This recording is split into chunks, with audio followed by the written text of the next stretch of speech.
If your baby fights sleep, cries at bedtime, arches their body, or seems even more agitated as sleep approaches, this video is for you. Because fighting sleep is not stubbornness, it's not bad behavior, and it's not manipulation, it's communication. Hi, I'm Marina Friend, a child and infant sleep specialist, and on this channel we learn how to understand a baby's sleep language before trying to intervene. Here we understand sleep as a language. So when a baby fights sleep, they are not necessarily saying, I don't want to sleep. They are saying, something here feels hard for me right now. So the question isn't, how do I make my baby sleep? The question is, what is this behavior trying to show me? Before anything else, I want you to hear this clearly. Fighting sleep is common, especially during certain developmental phases. It doesn't mean you've done something wrong. It doesn't mean sleep is broken. And it doesn't mean there's something wrong with your baby. It means your baby's body and emotional system are trying to organize themselves. One of the biggest traps in infant sleep is looking for one single reason for resistance. In reality, it's almost never just one thing. Tiredness, stimulation, rhythm and insecurity aren't separate boxes, they interact. And understanding each other help us respond with more awareness. This is why so many families feel stuck. They sense something isn't quite right, but they don't know which layer to respond to. And when everything looks like resistance, every response starts to feel like a guess. Yes, a baby can fight sleep because they are overtired. When tiredness goes beyond a certain point, the body moves into alert mode. Sleep is there, but the nervous system cannot slow down. It is as if the body says, I need to sleep, while the brain responds, I can't relax. This internal conflict creates resistance. Another very common cause is overstimulation.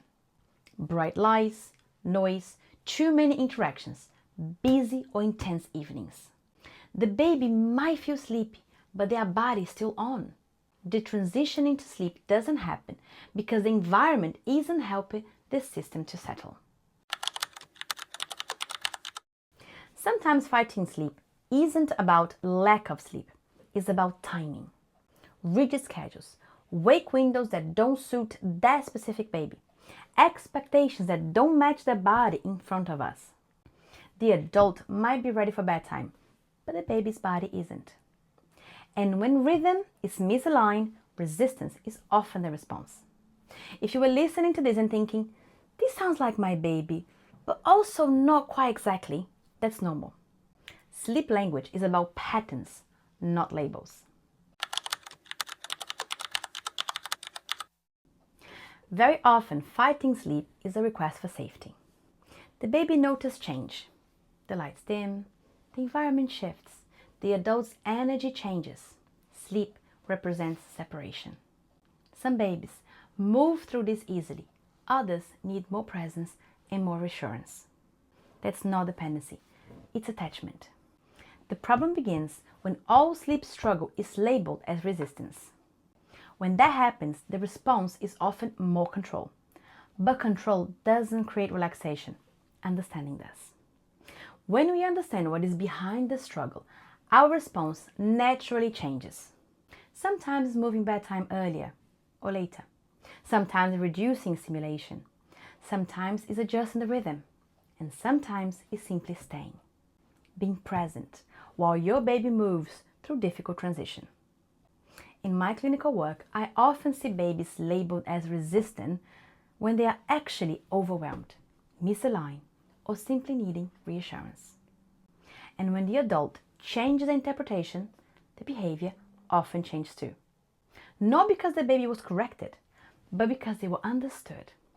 This is also why interpretation can be hard to do alone. Not because parents lack intuition, but because exhaustion makes everything louder. Babies don't fight sleep. They fight whatever is preventing them from relaxing. Tiredness, stimulation, rhythm and insecurity don't ask for the same response.